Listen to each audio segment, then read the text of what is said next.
بسم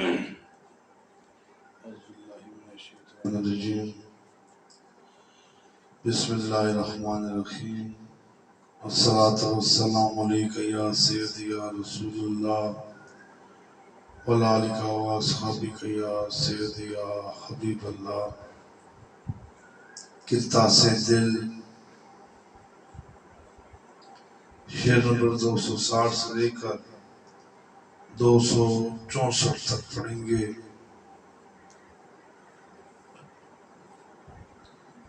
کو جا کملا کو جا کملا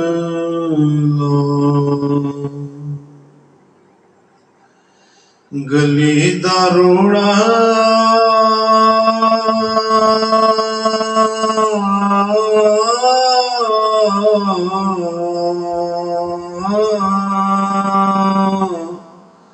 اساں ایسا بھیس وٹھیا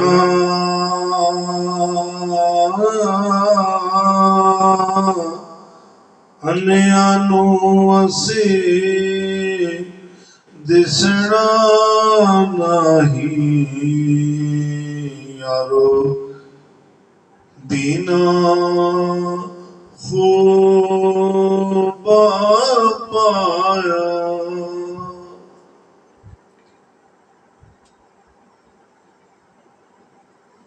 کوجا کملا، کوجا کہتے ہیں بدصورت کو، کملا کہتے ہیں نادان دیوانہ مجنوں۔ گلی دا روڑا، گلی کا کچرا یا رستے کا کچرا، اساں ایسا بھیس اٹھایا، ہم نے ایسا اپنے آپ کو تبدیل کر رکھا ہے۔ انیانو نابینا کو جو اندھے ہیں، اسی دسنا نہیں، ہم نظر نہیں آئیں گے جو اندھے ہیں۔ یارو بینا، بینا کہتے ہیں دیکھنے والے، آنکھ والے۔ یا میرے دوستو جو آنکھوں والے ہیں، خوباں، یہ خوب سے نکلا ہے، خوباں زیادہ اچھا شاندار پایا دیکھا۔ جو کچھ نہ سمجھو تو کچھ نہیں ہوں میں، جو کچھ نہ سمجھو تو کچھ نہیں ہوں میں، کچھ سمجھو تو سب کچھ ہوں میں۔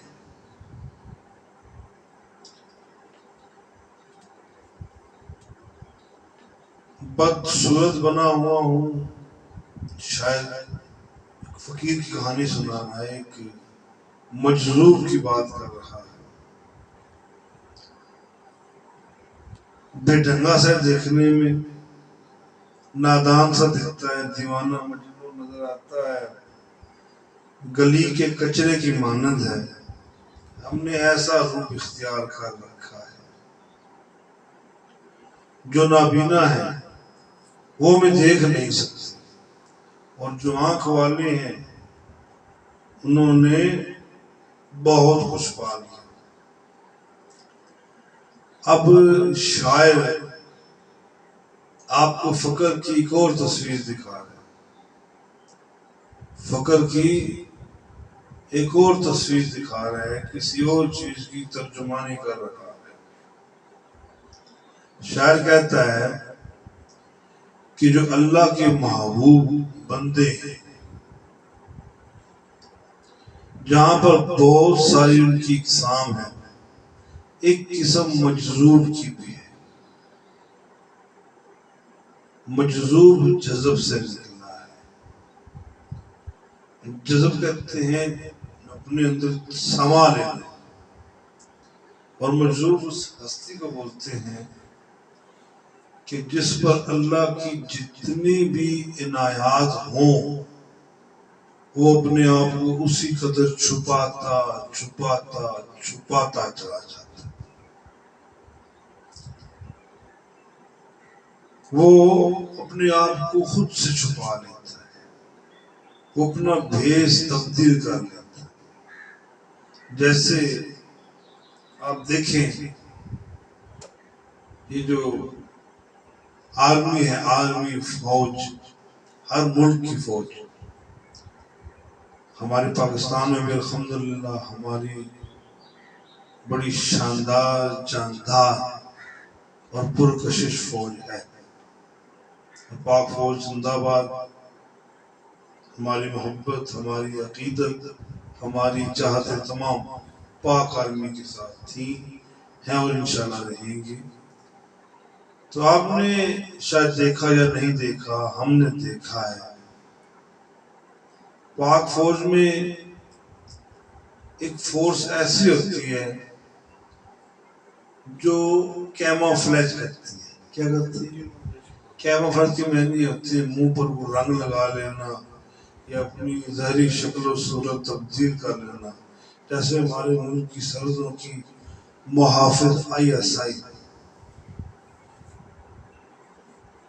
یہ فوج اپنا روپ بدل لیتی ہے تاکہ دشمن پہچان نہ سکے، اور ہمیشہ دشمن وہ نہیں ہوتا جو سرحدوں پر آپ کا مقابلہ کرنے کے لیے کھڑا ہے، آپ کے آس پاس گھومنے والے بھی آپ کے دشمن ہو سکتے ہیں۔ تو اپنا روپ چھپانے کے لیے وہ جو گیٹ اپ اختیار کرتے اسے کہتے ہیں کیموفلیج، یعنی بھیس بدلنا۔ تو شاعر کہتا ہے کہ یہ جو فقیر فقرا مجذوب لوگ ہیں، یہ بھی اپنا بھیس تبدیل کر کے لوگوں کے بیچ ہی رہتے ہیں، لیکن ہر کسی کو نظر نہیں آتے۔ میں نے شعر پڑھنا آپ کے سامنے، الحمدللہ اپنا ذاتی شعر پر بھی پڑھتا ہوں، زیادہ تر اپنے اشعار پڑھتا ہوں، چوری نہیں کرتا کسی کی اشعار، الحمدللہ۔ تو اگر آپ کسی ملنگ درویش کو دیکھو تو اس کے دیکھنے میں، اگر آپ کے دیکھنے میں ادب، تجسس، امید ہوئی تو اس سے آپ کو کچھ مل جائے گا۔ اگر آپ اسے حقارت کی نظر سے دیکھو گے تو آپ کو ملے گا تو کچھ نہیں، لیکن جو پاس چٹاکی یا سرسائی آپ کے پاس ہے وہ بھی چلی جائے گی۔ تو یہاں شاعر کہتا ہے کہ میں دیکھنے میں بڑا بیوقوف نظر آتا ہوں، نادان نظر آتا ہوں، میری کوئی وقت نہیں ہے، لیکن میں نے اپنا روپ تبدیل کر رکھا ہے دنیا والوں سے چھپنے کے لیے۔ جو اندھے ہیں، دنیا دار، میں انہیں نظر نہیں آتا، اور جو اندر کی آنکھ والے ہیں، جو اندر کی آنکھ والے ہیں وہ مجھے دیکھ سکتے ہیں، وہ مجھے دیکھ سکتے ہیں۔ دیکھیں، دیکھنے کے لیے اللہ تعالیٰ کی ذات نے دو ذرائع بنائے ہوئے حضرت انسان کے لیے، ایک ظاہری آنکھوں سے دیکھنا، ایک دل کی آنکھوں سے دیکھنا، اندر کی آنکھوں سے دیکھنا۔ تو یہاں شاعر کہتا ہے کہ میں نے جو اپنا روپ تبدیل کر رکھا ہے دنیا والوں سے چھپنے کے لیے، کیونکہ یاد رکھیں جب آپ اللہ کی طرف رجوع کرتے ہیں تو جو سب سے پہلا مرحلہ ہے اس کے دربار میں رسائی کا، وہ خلوت نشینی ہے، اور وہ خلوت نشینی یعنی تنہائی پسند۔ وہ خلوت نشینی صرف کسی کمرے میں، حجرے میں یا چلاگاہ میں مخصوص نہیں ہے، وہ لوگوں کے اندر رہ کر لوگوں سے علیحدگی اختیار کرنا، لوگوں کے اندر رہ کر لوگوں سے علیحدگی اختیار کرنا، لوگوں میں ضرور رہنا، دنیا میں ضرور رہنا لیکن دنیا کو اپنے اندر نہ رہنے دینا، دنیا کو اپنے اندر نہ رہنے دینا، یہ فقر اور مجذوبیت ہے۔ تو یہاں شاعر کہتا ہے کہ پتہ نہیں دیکھنے والے کس کس انداز سے مجھے دیکھتے ہیں، لیکن جس کے لیے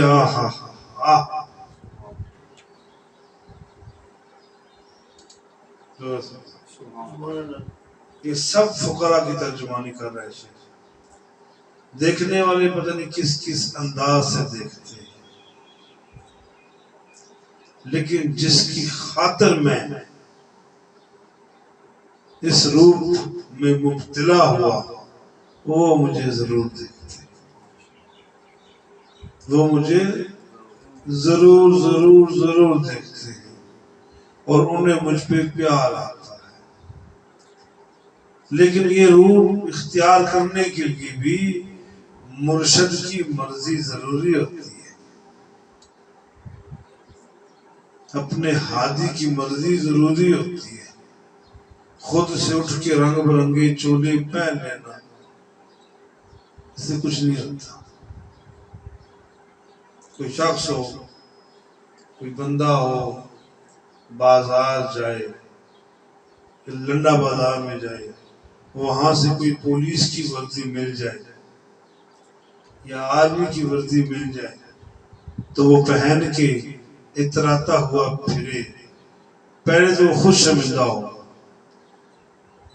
کہ میں نے خود سے یہ پہن لی، نہ مجھے پروموشن ملی ہے اور نہ میں اس چیز کے قابل ہوں، تو وہ ایویں خود کو دھوکہ دینے کے لیے ایسا روح اختیار کر لے تو وہ اس کی خود کی ذات کو بھی تکلیف دے گی اور دیکھنے والوں کو بھی ایک عجیب سی حالت میں ڈال دے گی۔ وقت کے ساتھ ساتھ پروموشن ہوتی ہے،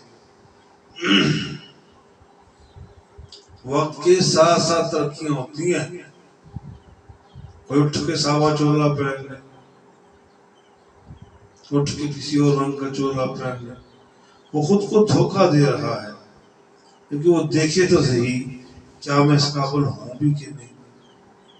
اس نے محنت کی نہیں، اس نے محنت کی ہی نہیں، اور پھر ایسا روپ اختیار کرے کہ جو دنیا والوں کو دھوکہ دے۔ تو یاد رکھیں ہر دھوکہ دینے والا، توجہ ہے لوگ، جی، ہر دھوکہ دینے والا پہلے خود کو دھوکہ دیتا ہے اور پھر دوسروں کو دھوکہ دیتا ہے۔ بڑ بڑ عالم فاضل پھریوں کدے اپنے آپ کو پڑھیا ہی نہیں، بھج بھج بڑھنا مندر مسیتی کدے من اپنے وچ وڑیا ہی نہیں، ایویں لڑدے روز شیطان نال بندیا کدے نفس اپنے نال لڑیا نہیں۔ اے بلے شاہ آسمانی پھردے جڑا من وچ وسدا انہوں پھڑیا ہی نہیں۔ جب تو نے اس چیز کی طرف سفر ہی نہیں کیا تو تجھے ملے گا۔ بخاری شریف میں حدیث پاک میں مفہوم عرض کیے دیتا ہوں، انما الاعمال بالنیات، عملوں کا دار و مدار نیتوں پر ہے۔ اب جو عمل کر رہے ہیں نا حقیقت میں آپ اپنی نیت کو دکھا رہے ہیں۔ حضور کے زمانے میں ایک شخص دوسرے ملک کی طرف ہجرت کرتا ہے، حضور کے پاس یہ بات پہنچتی ہے کہ حضور فلاں بن فلاں بن فلاں بن فلاں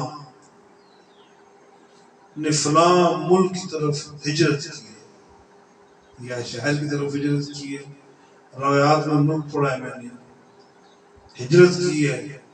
تو حضور اس کی ہجرت کرنے کا مقصد نہ تو نیک صالحہ پاک صاف اولاد کمانا ہے اور نہ دین کی خدمت کرنا ہے۔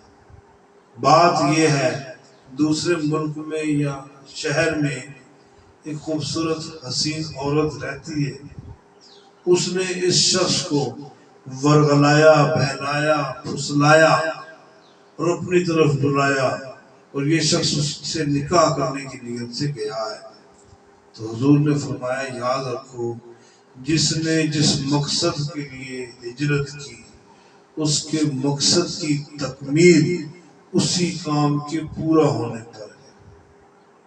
جس نے اللہ اس کے رسول اور نیک صالحہ روزی کے لیے، پاک صاف روزی کے لیے، روزی بھی صالحہ ہوتی ہے، ہجرت کی تو اس کی ہجرت اسی کے لیے ہے، اور جس کسی نے کسی اور سے نکاح کرنے کے لیے ہجرت کی تو اس کی ہجرت اسی کے لیے۔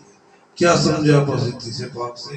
اس سے یہی مطلب اخذ ہوتا ہے، یہی بات سامنے آتی ہے، یہی بات ہم سمجھتے ہیں کہ جیسی آپ نیت رکھیں گے ویسے ہی آپ کو مراد ملے گی، ویسے ہی آپ کو مراد ملے گی۔ میں چھوٹی سی آپ کو ٹیکنیکلی بات بتاتا ہوں، آپ سن کر حیران ہوں۔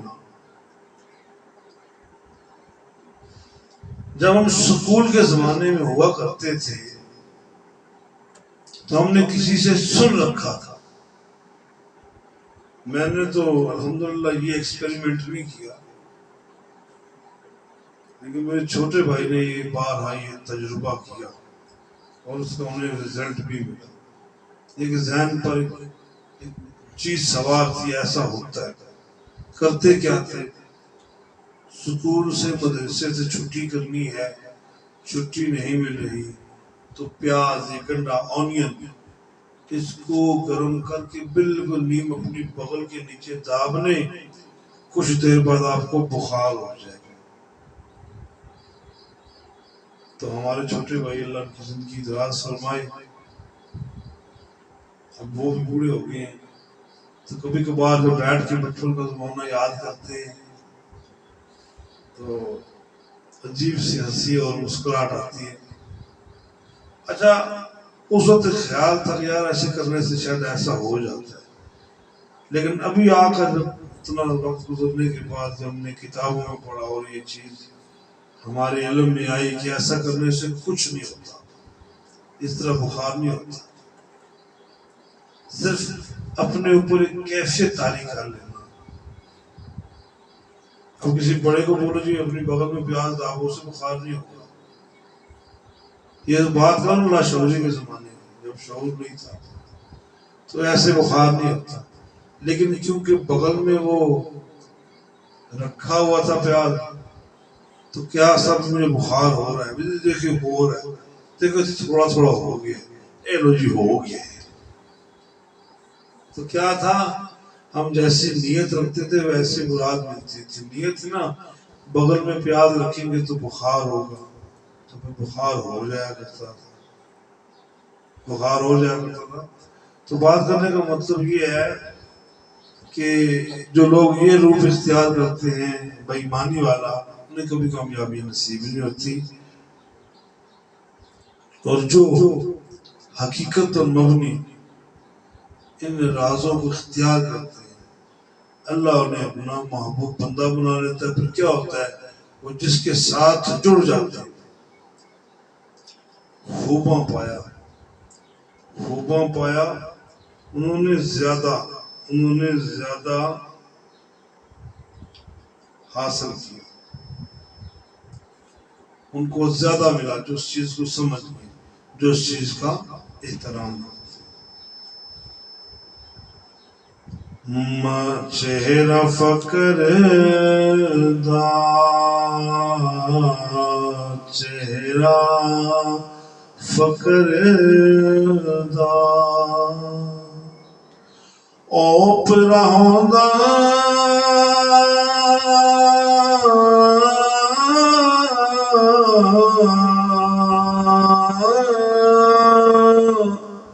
جویں سڑی تندوری روٹی،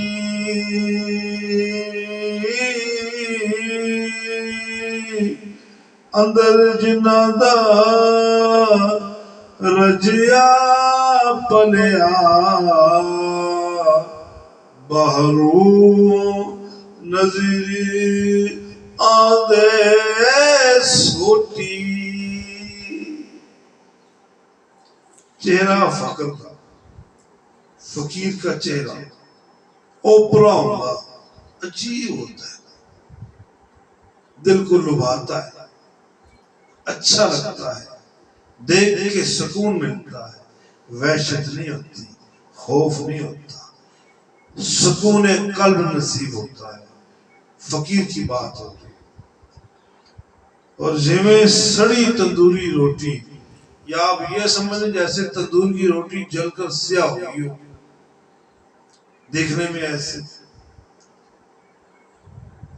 اندر جنادہ رجیا پلیا، جو اندر سے بہت سیر ہے، یعنی اندر سے بھوکے نہیں ہیں، اور اندر سے موٹے تگڑے ہیں، باطن مضبوط ہے، باہروں نظری آندے سوٹی، اور جب انہیں باہر سے دیکھا جائے، ان کے ظاہر کو دیکھا جائے تو سوٹی کی طرح، ڈنڈے کی طرح، سٹک کی طرح کمزور ہے۔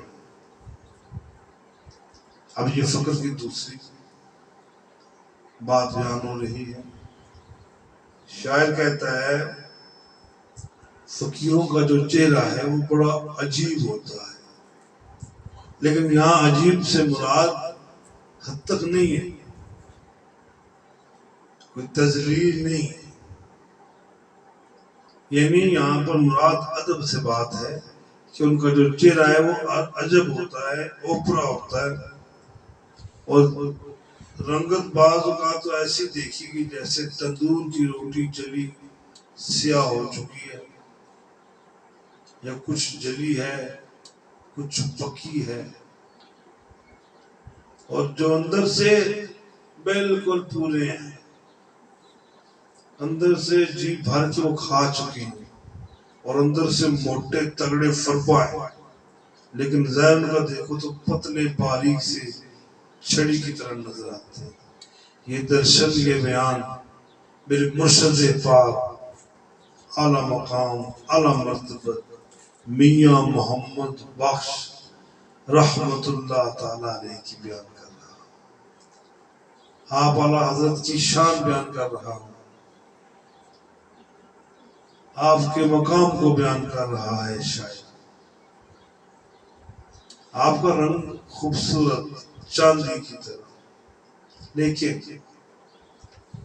جب شاعر کسی فقیر کی تعریف کرتا ہے تو اس میں سب کی تعریف ہوتی ہے، ہر اچھی عادت اسے اپنے مرشد میں نظر آتی ہے، لیکن پیچھے کیونکہ شعر گزرا ہے مجذوب کا، تو حدیث پاک میں یہ آیا ہے، یہ درج ہے، پڑا ہے کہ یہ میلے کچیلے کپڑوں والے، یہ الجھے سلجھے بالوں والے، اگر کسی بات پر اللہ کی قسم کھا لیں تو وہ کام ہوتا ہے، تو وہ کام ہوتا ہو جاتا ہے، ہوتے دیکھا ہے، ہوتے دیکھا ہے۔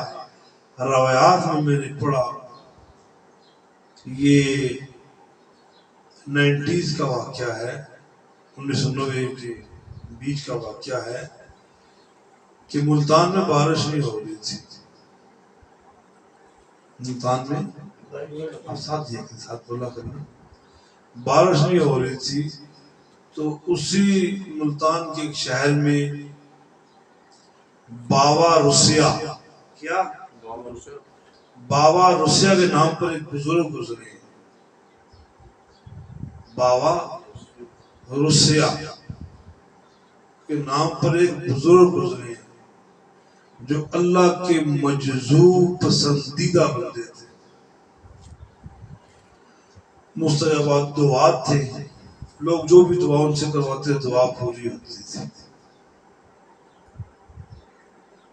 ملتان میں گرمی بہت پڑتی ہے، ہم گئے الحمدللہ درباروں کی زیارت پر، بہت گرمی پڑتی ہے، مدینہ الاولیاء کہتے ہیں ملتان شریف کو، تو دربار پہ حاضری بھی ہوئی، تو روایات میں لکھا ہوا ہے کہ لوگ ان کے پاس ہے کہ بابا جی دعا کریں اللہ ہمیں بارش دے، اکثر و بیشتر لوگ انہیں پسند نہیں کرتے، کہتے تھے یار بابا بڑی عجیب باتیں کرتا ہے، بندہ باطن کی زیادہ برداشت نہیں کر سکتا، اور میلے کچیلے کپڑے، دبلے پتلے، رنگ بھی ان کا شدید سانولا، لیکن تھے آنکھ والے۔ لوگ ان کے پاس گئے کہ بابا جی دعا کریں اللہ اچھی سی پیاری سی بارش دے، قحط سالی پڑ چکی ہے۔ تو بابا جی نے بارش دینی تھی، لیکن بابا جی کا انداز کیا تھا، بارش اللہ ہی دیتا ہے، بابا صرف دعا کرتا ہے۔ یہ بات یاد رکھیے، دعا انسان کرتا ہے، کرم رب کا ہوتا ہے۔ میں یہ بات تو نہیں کہہ رہا کہ یہ ہو گیا وہ ہو گیا، بلکہ جو کچھ جس کسی کو ملا اللہ کی توفیق سے ملا ہے، بات یاد رکھا کریں۔ پھر دوسری جماعت والے نکتہ چینیاں کرتے ہیں، اللہ کے حکم سے اللہ نے ان کو دعا کی طاقت دے رکھی تھی، لیکن ان کا انداز بڑا عجیب تھا۔ بابا جی دعا کریں، بڑی شدید گرمی ہے، قحط سالی ہے، گھاس پھوس نہیں ہے، جانور جاتے ہیں، کھانے کے لیے جنگلوں میں کچھ بھی نہیں بچا، تو جنگل کم ہے۔ تو بابا جی نے کہا کسی اور نیک بندے کے پاس جو میرے پاس تم کیوں آ گئے؟ بابا جی آپ سے دعا کروانے آئے ہیں۔ کہا یہ سارے بستی والے مجھے برا کہتے ہیں، تو تم نے مجھے کیسے اچھا سمجھ لیا؟ کہا بابا جی جو کچھ بھی ہم آپ سے محبت کرتے ہیں، پیار کرتے ہیں، آپ دعا فرمائیں اللہ ہمیں بارش دے۔ تو بابا جی نے کہا کہ اگر میں دعا کروں خدا سنے نہ تو پھر، خدا سنے ہی نہ تو پھر میری تو خدا سے نہیں لگتی۔ جب یہ بات کی نا بابا جی نے، تو نام نے آٹھ مذہب کے ٹھیکیدار اٹھ کھڑے ہوئے، اور جی بابا غلط کہہ رہے ہیں۔ بابا نے کہا لڑو مت، جھگڑو مت۔ اس مجمع میں سے جو 30 لوگوں کا مجمع تھا، اس میں سے 19 بندے آؤٹ ہو گئے، باقی کتنے بچے؟ 11 لوگ باقی بچ گئے۔ ان 11 میں سے بھی مزید 4 لوگ نکل گئے، ان لوگوں کے پیچھے جو پہلے نکل گئے تھے جان پہچان کی وجہ سے۔ اب 4 لوگ نکلے، باقی کتنے بچے؟ 7 لوگ بچ گئے۔ اب بابا جی نے کہا وہ تو ٹھیک ہے سمجھ کے چلے گئے ہیں، میں تم سے کہہ رہا ہوں کہ میری اللہ سے نہیں لگتی، تم مانتے نہیں ہو، اگر تمہیں شک ہے میں تمہیں یقین دلواتا ہوں، جاؤ میری کوٹھڑی میں، وہاں میری بنیان پھٹوئی یا سلوکا یا انگی جو آپ سمجھ لیں وہ لے آؤ باہر۔ وہ لے کر آیا مرید، کہا پانی میں ڈالو، پانی میں دھو کے ڈالا، تیز دھوپ چڑی ہوئی تھی، کہا ڈالو ذرا بار تار پہ یا دیوار پہ یا درخت پر، دیکھنا تم کہتے، میں کہتا میری اللہ سے لگتی نہیں، تم کہتے اور طرح کی باتیں۔ تو جیسے انہوں نے وہ بابا جی کی بنیان ڈالی نا باہر دیوار پر، تار پر یا کسی درخت کی شاخ پر، وہ بنیان رکھنے کی دیر تھی، بارش شروع ہو گئی اور موسلادھار تیز بارش شروع ہو گئی۔ تو بابا جی کہتے ہیں کیا نام تھا بابا جی کا؟ بابا رسیہ رحمت اللہ تعالیٰ نے۔ تو بابا رسیہ نے فرمایا کہ میں تم سے نہ کہتا تھا، دیکھو میں نے ابھی بنیان پر ڈالی تیز دھوپ میں، نادان تو سمجھے ہی نہیں لیکن عقل والے سمجھ گئے، عقل والے سمجھ گئے کہ بابا کی تو اندر سے تاریں جڑی ہوئی ہیں۔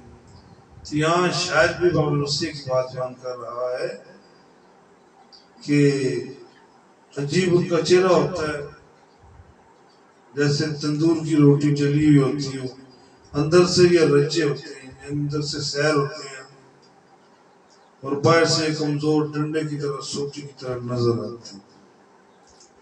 درود پڑھتے ہیں۔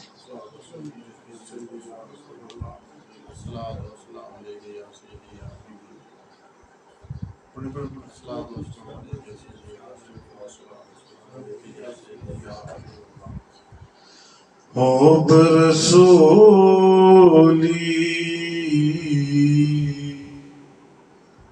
حب رسولی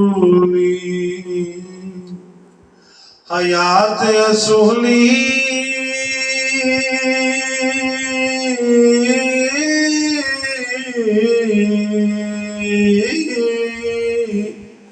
ملدا نال نصیباں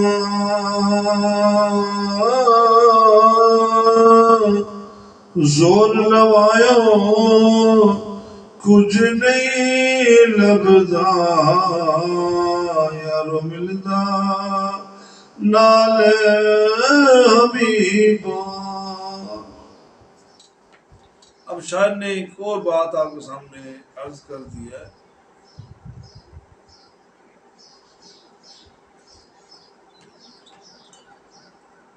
حب رسولی، حضور علیہ الصلوۃ والسلام کی محبت، حب، حیات رسولی ہے.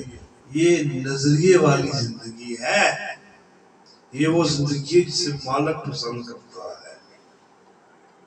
ملدا نال نصیبوں، یہ ملتی ہے نصیبوں کے ساتھ. زور لگایا کچھ نہیں لگتا. زور لگانے سے کبھی نہیں ملے گی. زور لگانے سے نہیں ملتی، کچھ بھی نہیں ہونے والا.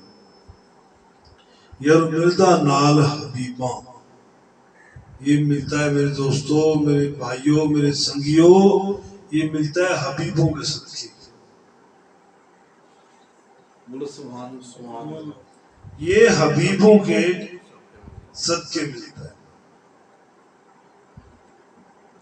حبیب اللہ کے ولیوں کو کہا گیا ہے، اللہ کے ولیوں کو کہا گیا ہے.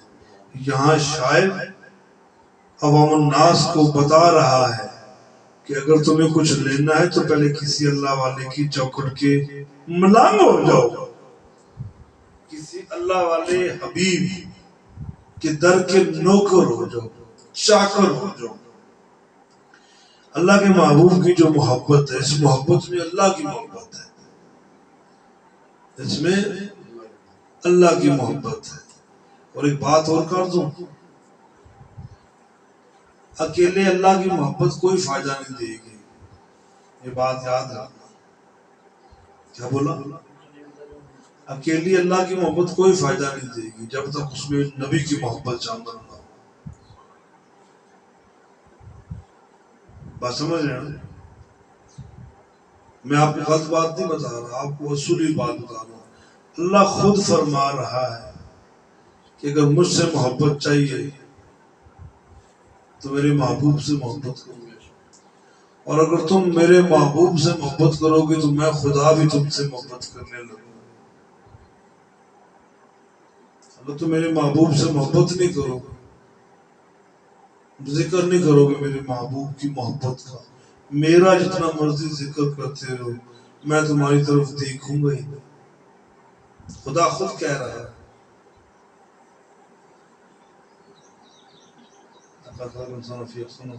تقویم کے مرتبے پر تبھی تم فائز ہوگے جب تم میرے محبوب سے محبت کرو گے. تقویم، یہ تقویم محبت رسول ہے. لقد خلق الانسان فی احسن تقویم، یہ تقویم حضور کی محبت ہے، موضوع نہیں ہے. اگر بات کرتا ہوں تو کتنے موضوع کھڑے ہو جاتے ہیں، مجھے بتاؤ، مجھ پر بولو، تو میں اپنے موضوع سے ہٹ جاتا ہوں. یہ اللہ کی اللہ تعالی ہے. تو یہاں پر شاعر کہتا ہے کہ زور لگانے سے کچھ نہیں ہوگا. زور لگا کہ تم جو مرضی کرو، اللہ اللہ اللہ اللہ کرتے کرتے گر جاؤ، تڑپ جاؤ، جو مرضی کر لو، لیکن جب تک تمہارے اندر حبیبوں کا پیار نہیں ہوگا، ولیوں کا پیار ہے. کیا ترتیب ہے، کیا ترتیب ہے. جب تک تمہارے اندر حبیبوں کا پیار نہیں ہوگا تو تمہیں میرے حبیب کی محبت نہیں ملے گی، اور جب میرے حبیب کی محبت نہیں ملے گی تو مجھے خدا کی محبت سے بھی تمہیں کچھ نہیں ملنے والا. کہ حیات زندگی اچھی کرنا چاہتے ہو نا، حضور علیہ السلام سے پیار کرو، محبت کرو.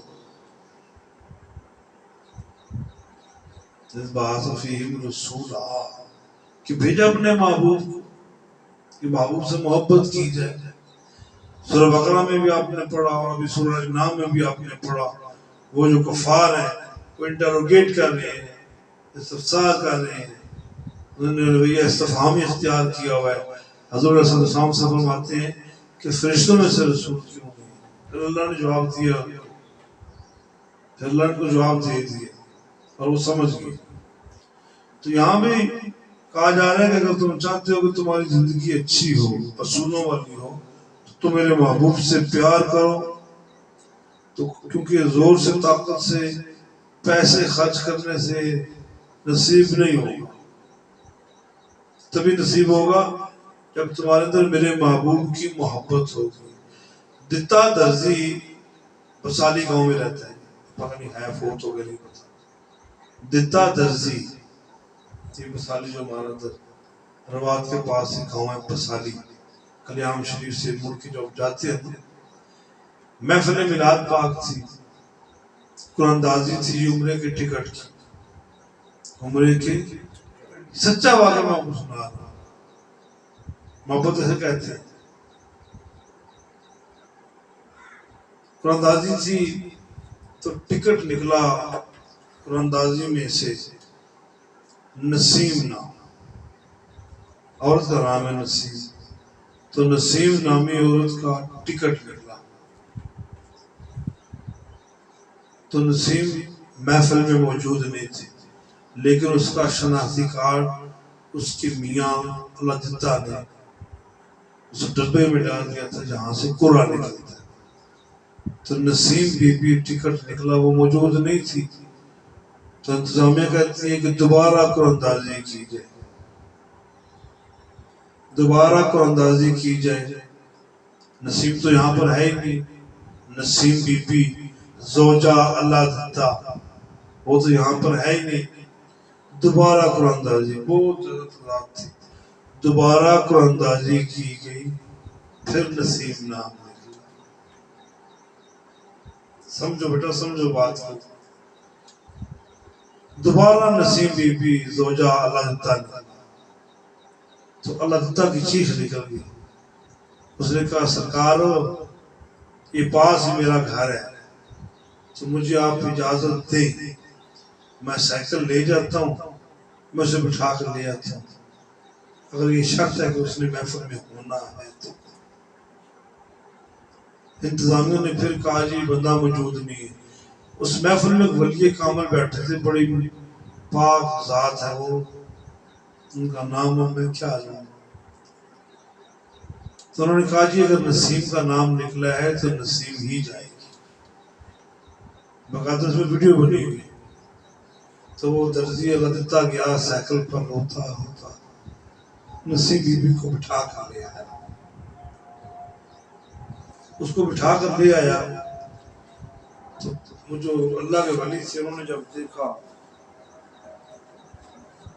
انہوں نے کہا نسیم بی بی تو کیا ایسا عمل کرتی ہے کہ جس کی وجہ سے دوسری بار تیرا نام نکلا.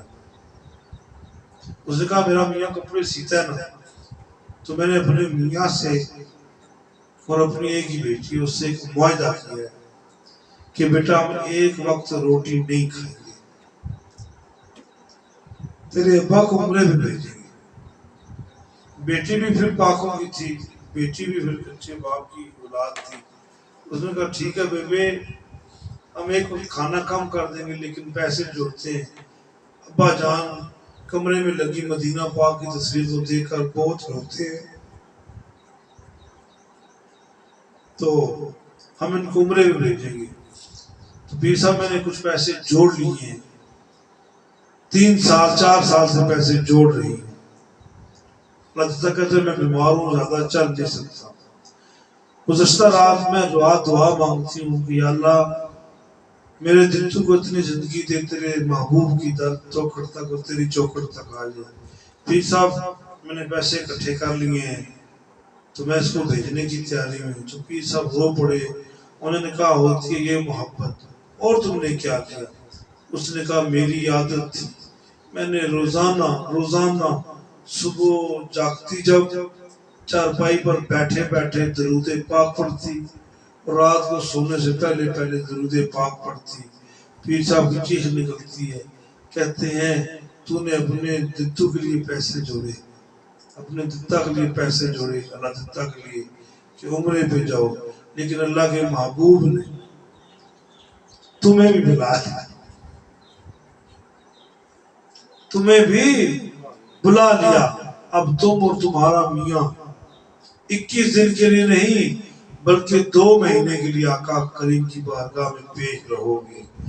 21 دن کا خرچہ تو انتظامیہ والا دیں گے اور باقی خرچہ دربار کرے گا۔ تم دونوں میاں بیوی جاؤ گے عمرے پہ۔ جب پیر صاحب نے یہ بات بولی،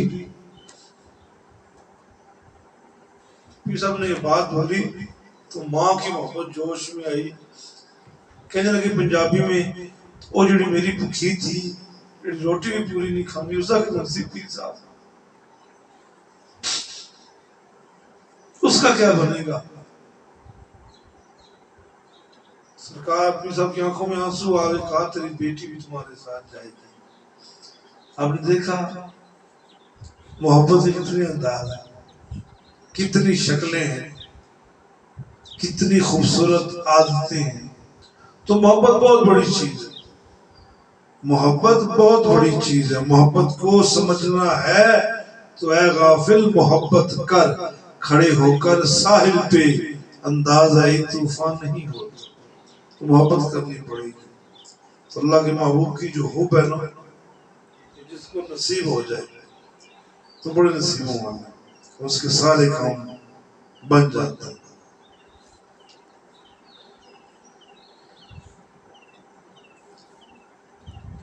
کیڑے میڑے نائی، کیڑے میڑے نائی، جل تھل بدلا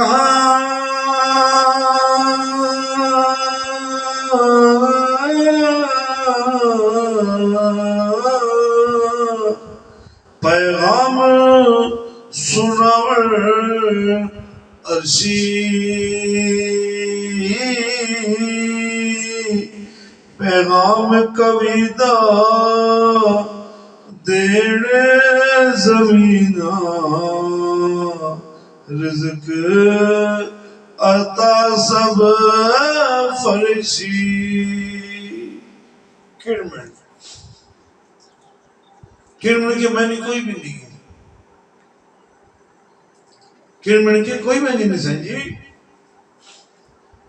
کڑمن ایک کیفیت کا نام ہے، ایک دورانیے کا نام ہے، ایک منظر کشی ہے۔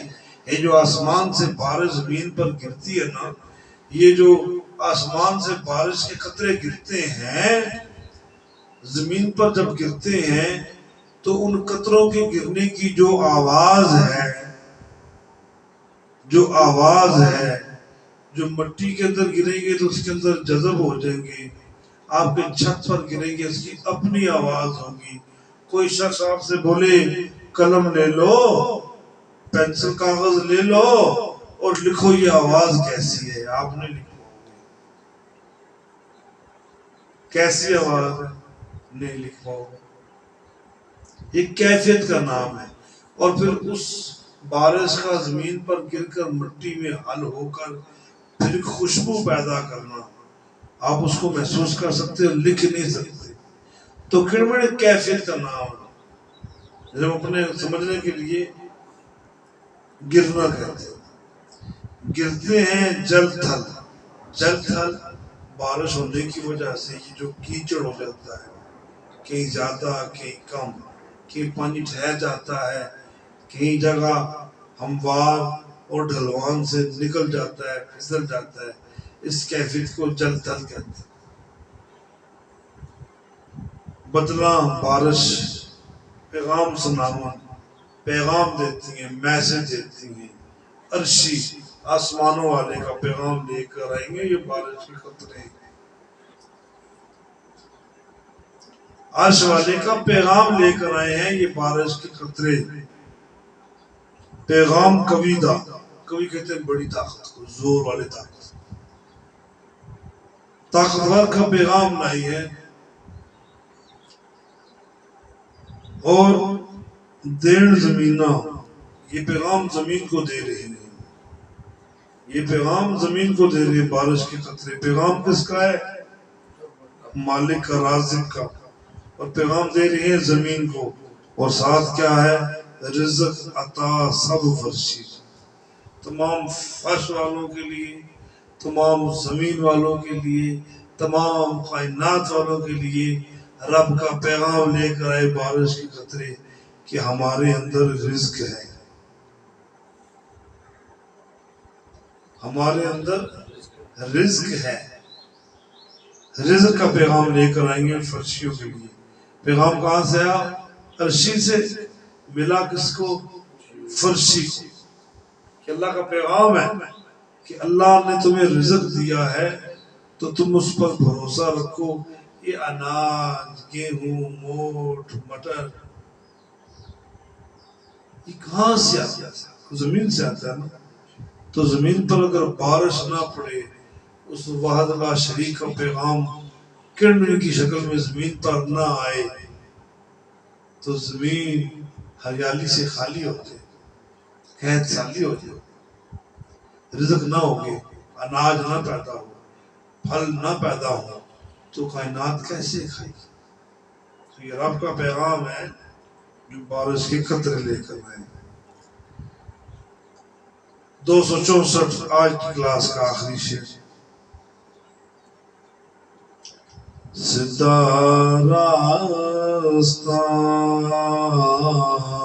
سدھا راستہ، یار مرشد والا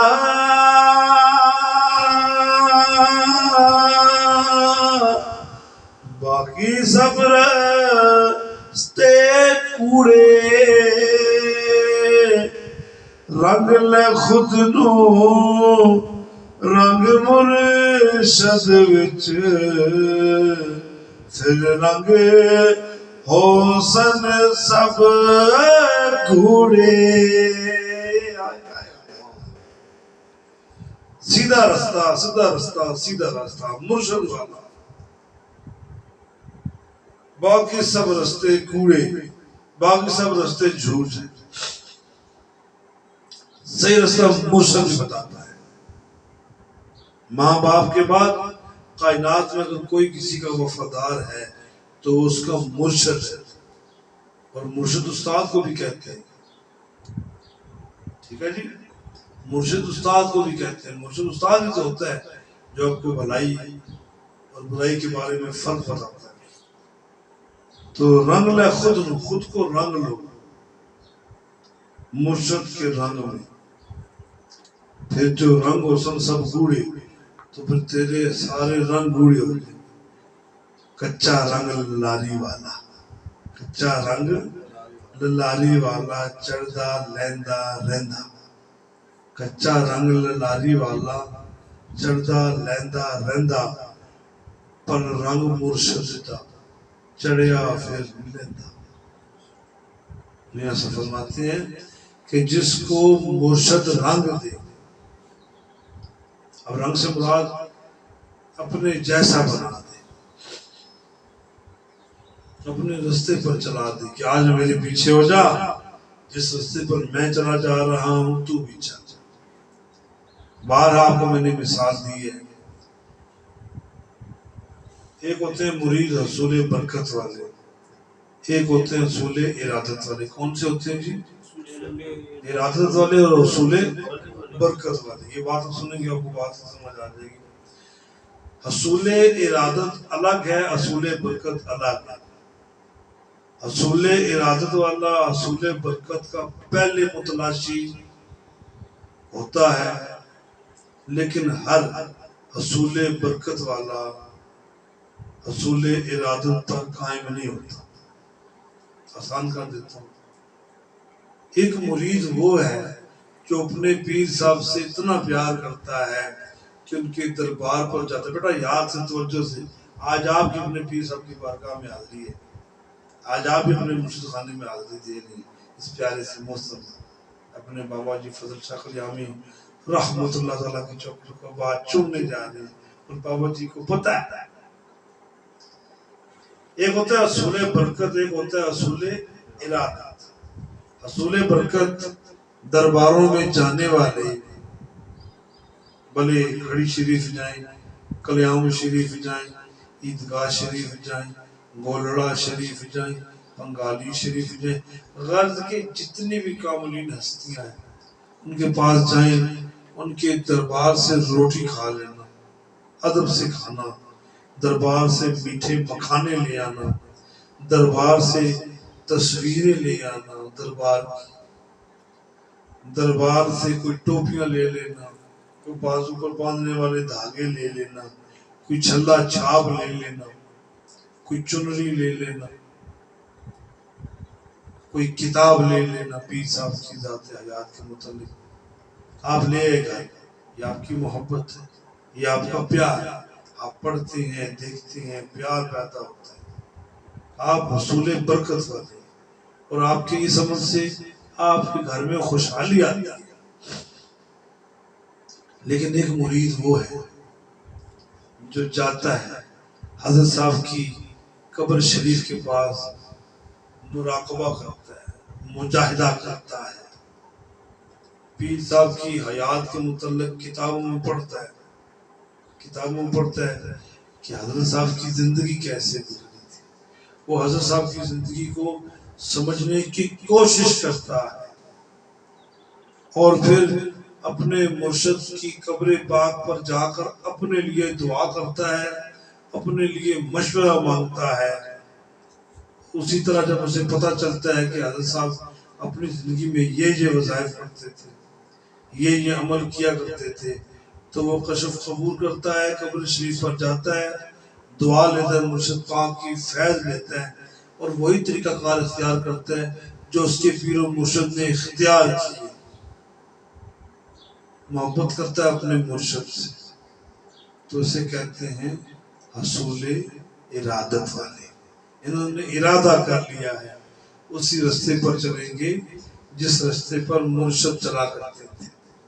ابھی حصول برکت والے بھی بے مراد نہیں ہوں گے، ان کو بھی مرادیں ملیں گی، جو حصول برکت والے ہیں، جو حصول ارادت والے ہیں، ان کو ان کی نسبت زیادہ برکتیں ملیں گی، کیونکہ انہوں نے وہ رستہ اختیار کیا جو ان کے مرشد پاک نے اختیار کیا تھا۔ پھر کیا ہوتا ہے؟ پھر رنگ آ جاتا ہے، کوئی رنگ ساوا، کوئی رنگ نیلا، کوئی گلابی کردہ، پر بلے شاہ رنگ مرشد والا، کسے کسے تے چڑھدا، وما توفیق الا باللہ، واخر دعوانا الحمدللہ رب العالمین۔